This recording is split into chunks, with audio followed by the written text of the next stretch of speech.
बार की बात है। एक राजा अपने बेटे राजकुमार के साथ अपने राज्य में घूमने के लिए निकले। अक्सर ही राजा अपने राज्य में लोगों का हालचाल पूछने जाया करते थे, पर इस बार वे अपने बेटे को भी साथ में लेकर गए ताकि राजकुमार भी अपने लोगों से मिल सके। अपनी यात्रा की शुरुआत वो लोग मंदिर से करते हैं। जब राजा और राजकुमार मंदिर की सीढ़ियां चढ़ रहे थे, तब राजकुमार की नजर मंदिर की सीढ़ियों पर बैठे एक भिखारी पर जाती है। माथे पर चंदन, गेरुए रंग के वस्त्र पहने, हाथों में कमंडल लिए हुए एकदम ब्राह्मण के जैसा लग रहा था। राजकुमार उसके पास गए और उनसे पूछा, क्या आप कोई ब्राह्मण है? उस भिखारी ने कहा, जी राजकुमार, मैं एक बहुत गरीब ब्राह्मण हूँ। अपने घर का पालन पोषण करने के लिए मंदिर की सीढ़ियों पर बैठकर भीख मांगता हूँ और जो पैसे आते हैं उनसे अपने परिवार वालों को खाना खिला पाता हूँ। ब्राह्मण की ये बात सुनकर राजकुमार को उस ब्राह्मण पर बहुत दया आ गई।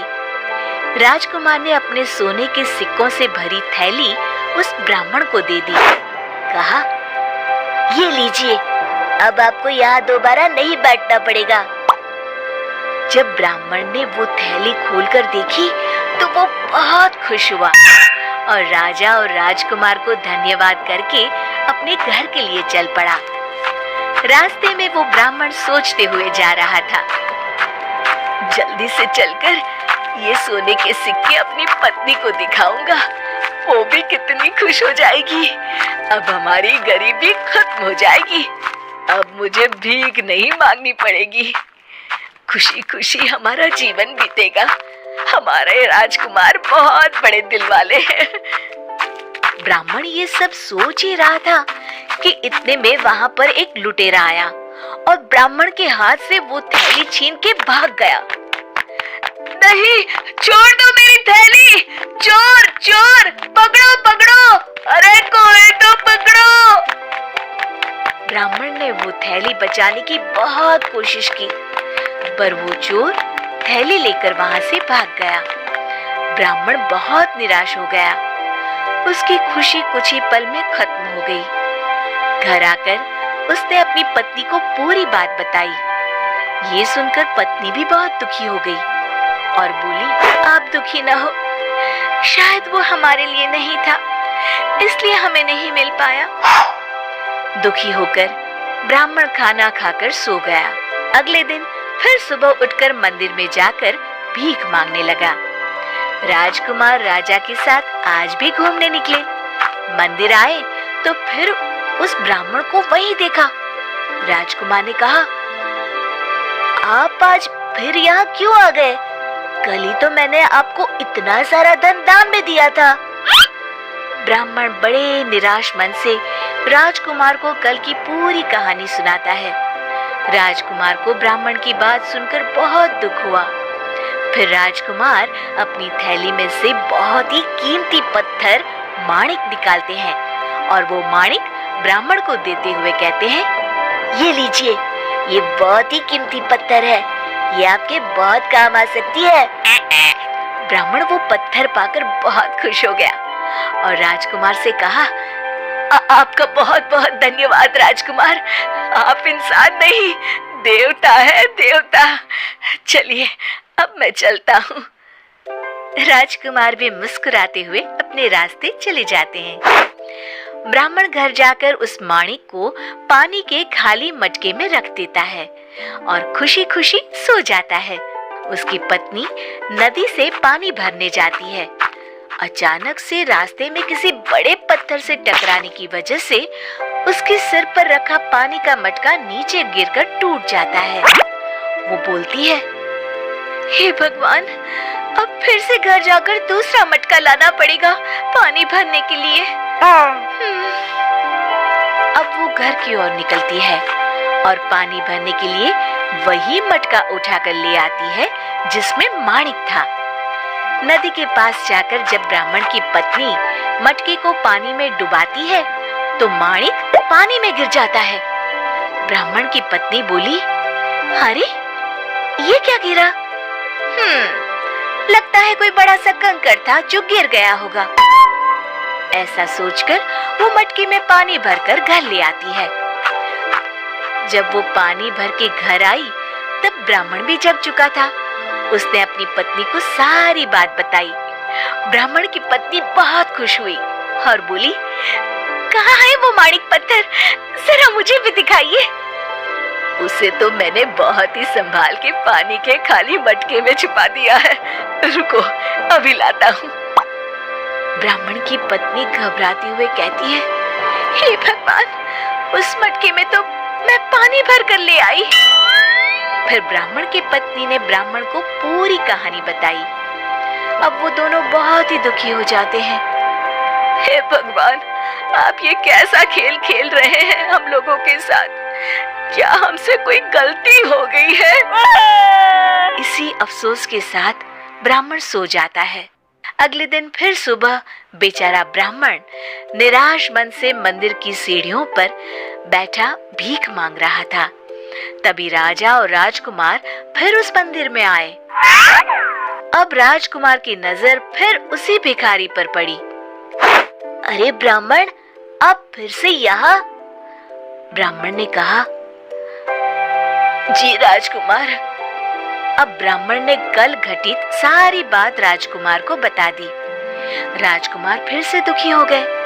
राजकुमार ने अपने पिता से पूछा, पिताजी, ऐसा इनके साथ बार बार क्यों हो रहा है?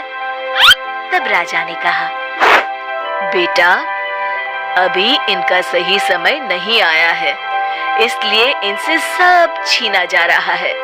जब इनका सही समय आएगा तब इनके पास सब वापस आ जाएगा। अब राजा ने ब्राह्मण के हाथ में 2 पैसे रख दिए। ब्राह्मण 2 पैसे हाथ में देखकर सोच रहा था, इससे तो मेरा कुछ भी नहीं हो पाएगा। वो ऐसा सोच ही रहा था, तभी उसकी नजर एक मछुआरे पर पड़ी जो एक मछली को जाल से निकालकर बाहर फेंक रहा था। वो मछली पानी के बाहर आकर तड़प रही थी। ब्राह्मण को उस मछली पर दया आ गई। उसने सोचा, इन पैसों से मैं अपने परिवार का पेट तो नहीं भर पाऊंगा, कम से कम इस मछली की जान ही बचा लेता हूँ। अब वो जल्दी से मछुआरे के पास पहुंचा और उन्हें 2 पैसे देकर वो मछली खरीदकर अपने पानी से भरे कमंडल में मछली को रखा। पानी में जाते ही वो मछली फिर से होश में आ गई और कमंडल में ही उछलने लगी। ये देख ब्राह्मण बहुत खुश हुआ कि उसने मछली को बचा लिया। तभी मछली के मुंह से वही माणिक पत्थर बाहर आता है जो राजकुमार ने ब्राह्मण को दिया था, और ब्राह्मण की पत्नी से वो नदी में गिर गया था। पत्थर को देखकर तो ब्राह्मण की खुशी का ठिकाना नहीं रहा और वो खुशी से उछलते हुए बोला, मिल गया, मिल गया, मिल गया, आखिरकार मिल ही गया। उसकी ये बात वहां पास ही बैठे उस चोर को सुनाई दी जो ब्राह्मण की सोने से भरी थैली चुराकर ले गया था। वो डर गया और अपने आप से कहने लगा, हे भगवान, लगता है इस ब्राह्मण ने मुझे देख लिया। अगर इसने मेरी शिकायत राजा से कर दी तो मुझे मृत्युदंड की सजा भी मिल सकती है। मुझे ब्राह्मण को उसका धन लौटाकर माफी मांग लेनी चाहिए। ये सोचकर चोर रोते हुए ब्राह्मण की तरफ भागा। मुझे माफ कर दो, मुझे माफ कर दो, मैंने तुम्हारी ये थैली चुराई थी, इसे वापस ले लो, पर मेरी शिकायत राजा से मत करना, मैं जेल नहीं जाना चाहता। ब्राह्मण सब समझ गया और सोचने लगा, लगता है मैंने जब मिल गया कहा तो इस चोर को लगा मैंने इसे देख लिया है, इसलिए वो डर गया और मुझे मेरा धन वापस कर रहा है। अरे साहब, क्या हुआ? क्या सोच रहे हो? माफ कर दो ना मुझे। ब्राह्मण ने उस चोर से कहा, अगर तुम चाहते हो कि मैं तुम्हारी शिकायत राजा से ना करूं, तो तुम्हें सारे गलत काम छोड़ने होंगे और मेहनत करके कमाना होगा। ठीक है, मेहनत करूंगा और आज से सारे गलत काम बंद। अब तो माफ कर दो ना मुझे। ठीक है, जाओ, माफ कर दिया। चोर खुशी खुशी वहाँ से चला जाता है। अगले दिन ब्राह्मण फिर से मंदिर की सीढ़ियों पर जाकर बैठ जाता है। जब राजा और राजकुमार वहाँ आते हैं, तब ब्राह्मण जल्दी से खड़ा होकर राजकुमार के पास जाता है और सारी कहानी उसे बता देता है। राजकुमार बहुत खुश होते हैं और अपने पिताजी से कहते हैं, पिताजी, कितनी खुशी की बात है ना, ब्राह्मण के साथ सब ठीक हो गया। तब राजा राजकुमार से कहते हैं, हाँ बेटा, देखा तुमने, जब तक ब्राह्मण ने अपने बारे में सोचा तब तक उसे कुछ नहीं मिला, लेकिन जैसे ही उसने दूसरे की यानी कि मछली की तकलीफ देखी और उसने उसकी मदद की, वैसे ही उसके साथ अपने आप सब ठीक हो गया। दूसरों की मदद करने वालों की मदद हमेशा भगवान करते हैं। सभी खुशी खुशी हाथ जोड़कर भगवान को प्रणाम करते हैं। शिक्षा, हमें हमेशा दूसरों की मदद करनी चाहिए। दूसरों की मदद करने वालों की मदद भगवान करते हैं।